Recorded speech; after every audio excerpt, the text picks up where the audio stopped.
Welcome in. Greetings, chess friends. We are going to see a really nice lesson today about two pawns, connected, passed pawns, defeating a rook or minor piece, just the power of two connected passed pawns.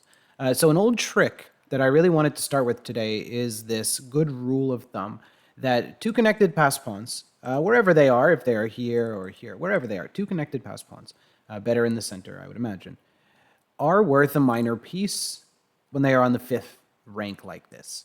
When they get to the sixth rank, they are worth a rook. And when they get to the seventh rank, they're worth a queen. They're going to become a queen, right? So a little good rule of thumb here. So if you can remember, they're worth a minor piece, then they're worth a rook, then they're worth a queen.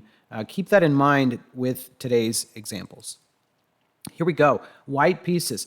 Fabiano knows this idea since he was born, probably. Rook takes e7. Even here, the rook, and we have an extra pawn. Black just resigns. Black resigns here due to the fact that any rook move, even check, here would be really just helpless for the two pawns. Let's just make some general moves. Let's play some moves here, and we'll get behind one of them. Can just play d7. Doesn't work. Okay, let's stay back here then. d7, wherever the rook wants to go, c7, and one of these pawns is promoting. There's really just no stopping it. So really nice and simple example after a tense game there. So here a rook endgame, and white is going up, black is going down, and it would appear black is the one achieving their goals. Playing d2. Black is about to promote and seemingly happy. But once g5 is played, it starts to become clear what white's plan of attack is. And after the promotion, capture, it is actually white who needs to be a little careful, but white who is winning this game. You cannot just push the pawn. You drop the h-pawn, but king g4, an excellent move.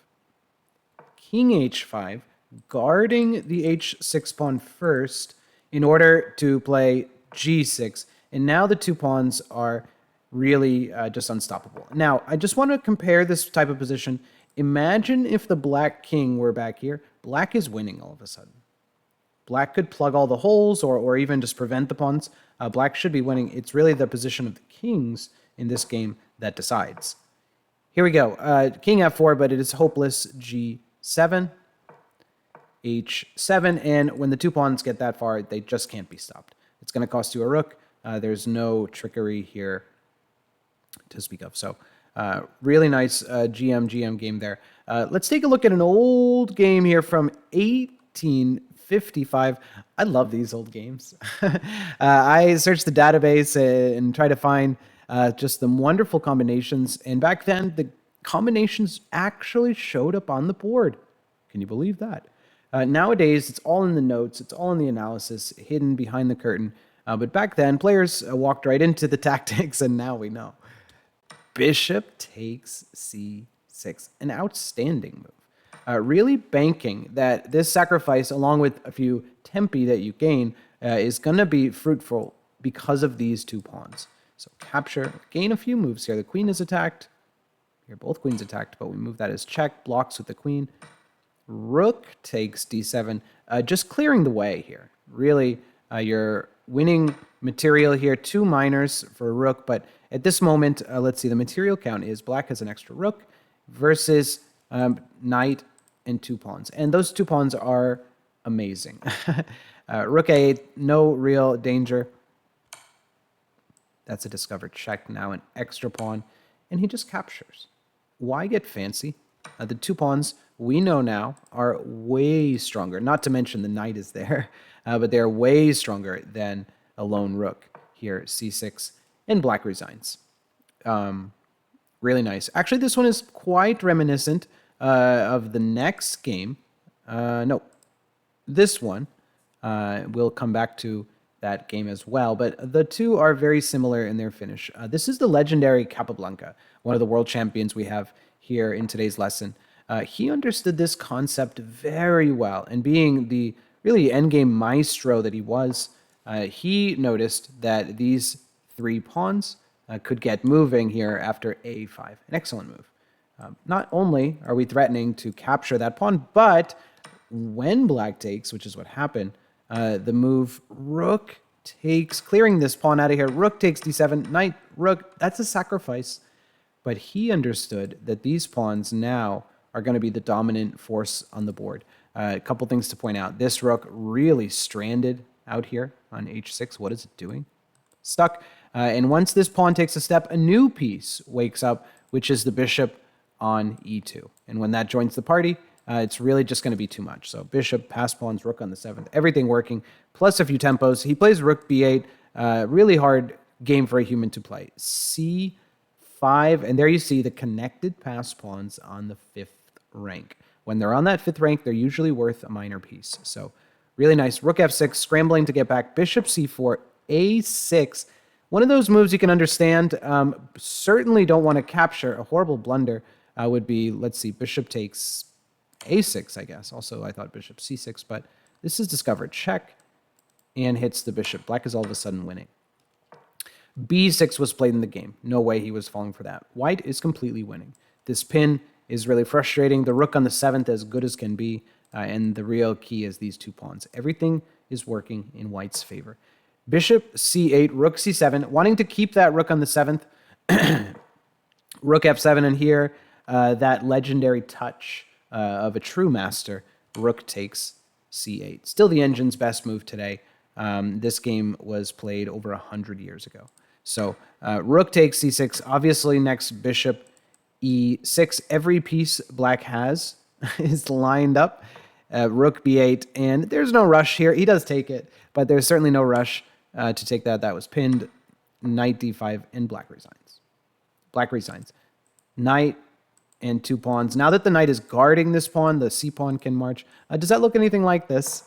Why I connected the two? Certainly a similar situation. The knight supporting the pass pawns. Usually those pawns need a little support. The king in the previous one here, remember the king was needed. So yeah, keep that in mind. If you're pushing the pawns along, they might need a little assistance. Let's come back to this one with some really a legend here, Richard Reti, with the white pieces. And he really uncorks a beautiful move here. Bishop takes c7. That's a nice move. Really banking on this tactic that capturing this pawn, he's going to take, and then take. Watch how these 2 pawns arise. I don't know if we have any today that where the double pawns all of a sudden become the strongest duo on the board here. Knight e7. Anyone that takes, look at this, knight takes, rook takes, queen takes, rook takes. Anyone that takes, you can pre-move really c takes d6. He takes with this rook to avoid fork, but the pawns are more than enough. Here, black is up a minor piece. Let's see, a few pawns for it. We have, well, 3 pawns for it, actually. More than enough, but black is really in trouble here. Queen c4, pinning the rook. Rook e f8, rook d3. Actually, what's funny about this game, the pawns never move. Can you believe that he wins this game and the pawns don't take another step? Some of us would push them as fast as we could. c7, d7, just as fast as you can. But check this out. Reti, one of the greatest players, didn't even move the pawns. And when really tempted, watch this. Rook b3. Again, eyeing some sort of rook to the 8th rank, but of course we're going to use all the pieces. Rook d1.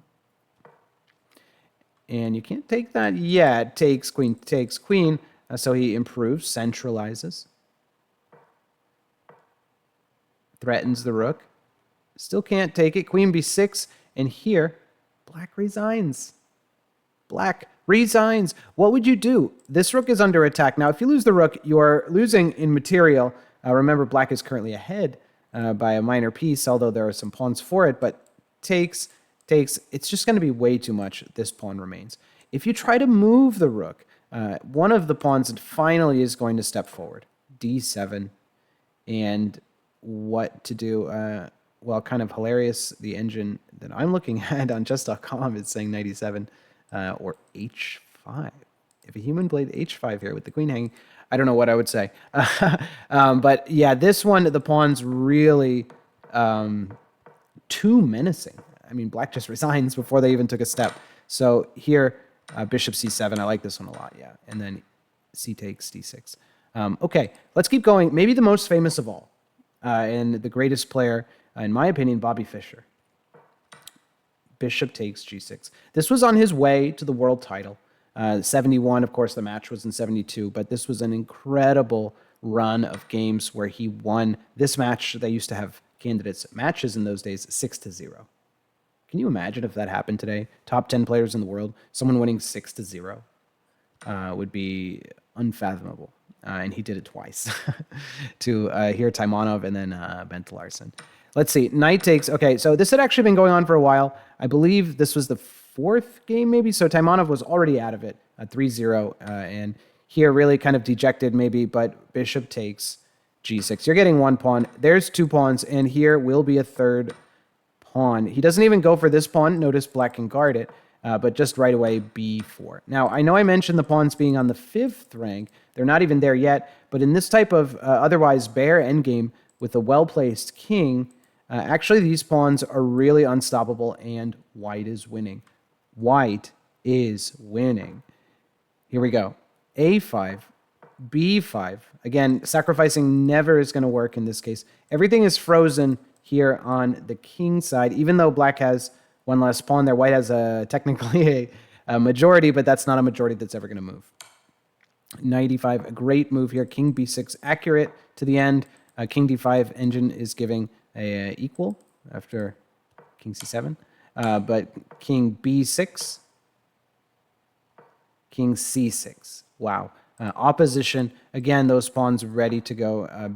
b6 and black resigns here. Black resigns. The knight cannot get back in time. The next moves are just going to be a6, a7. Imagine, for example, here knight takes g3, just a6. Whatever move you play, a7, b7, and king c7. You need that king in the endgames, and the knight is just miles away. So promotion coming.